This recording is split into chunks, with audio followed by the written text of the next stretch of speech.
প্রযুক্তির উন্নয়নে ওয়ারে দ্রুত বদলি যান আর চারপাশ। আর এই উন্নয়নের সময় বদলি যান মানুষের বিনোদনের অন্যতম মাধ্যম ভিডিও গেম। নতুন নতুন ভিডিও গেম আইবার কারণে পুরান ভিডিও গেম গুণ এখন আর খুব একটা দেখা না যায় বললেই চলে।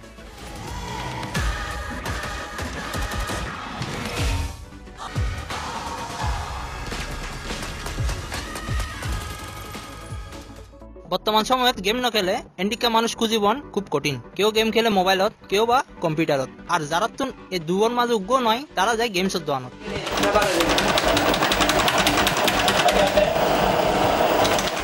বাংলাদেশের 90 দশকের শিশু কিশোর যে গেমের মাধ্যমে এই গেমস জগৎ পারে কি সেই গেমসের নাম হইল কাডিলাক এন্ড ডাইনোসর, যা কিনা ব্যাকগুনের মাঝে মোস্তফা নামে সবচেয়ে বেশি পরিচিত।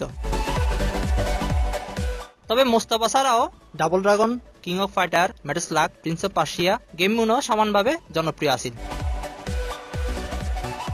এসব গেম খেলি পেলে বোধজন স্কুল ফালাইতো, কলেজত না যাইতো।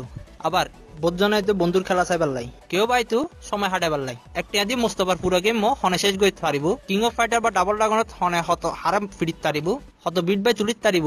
এলে আছিল নানা প্রতিযোগিতা, হতা হাঁটাহাঁটি ও খুনসুটি।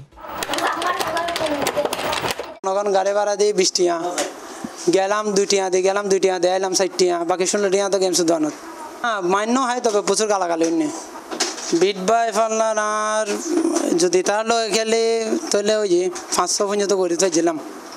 সিঙ্গেল বেশি খেলছেন না টেক টিম বেশি খেলছেন? Take team. সর্বোচ্চ কজন? 3 জন। গ্রুপ হবো দেখতে ওই তো 500 বই তো বাইং ঘুরো থাকতে হত খেললি, স্কুল ফালাই আর হত খেললি।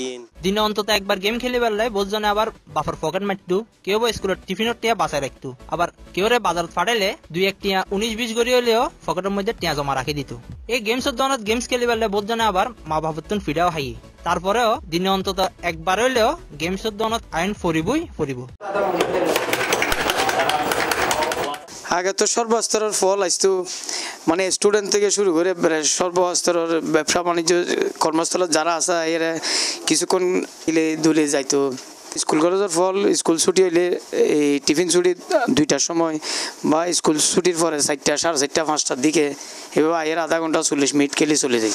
এখন মোটামুটি আগের তুলনামূলক অনেক কম, যা আছে তো টুকটাক আছে আর কি। স্টুডেন্ট ফল খুবই কম। হাসি খুশি বন্ধু স্বরূপ দিন টাট্টা মস্কারি রসিকতা এই ধরনের করে খেলতো। ব্যবসা এখন মনে করেন না আগের মতো তো, আজ ভিতর 10-15 বছর আগে কিন্তু খুব ভালো আছিল। গেমস এখন হাতে মোবাইলে গিয়ে বেকুনের মোবাইলত গেমস খেলে, আগের মতো এটা সময় দিবার ইয়াই এনে সকলের। আবার অনেক অভিভাবক আছে নিজের আইনে ফরালি এনে খেলে, এলম অভিভাবক কি আর এটা ভাই বাপাও গেলের ফুয়াও গেলের।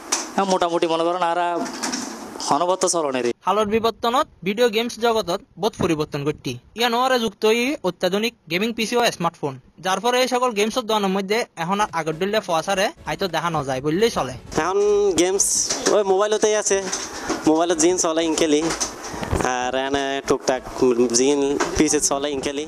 কিন্তু যারা এইসব গেম খেলি শৈশব কৈশোর পার করে আসছি, শত বিকেল আর অবসর হাঁটাই আসছি, তারার হাসে এই সকল গেম নিঃসন্দেহে আজীবন বিশেষ স্থান দখল করে থাকব।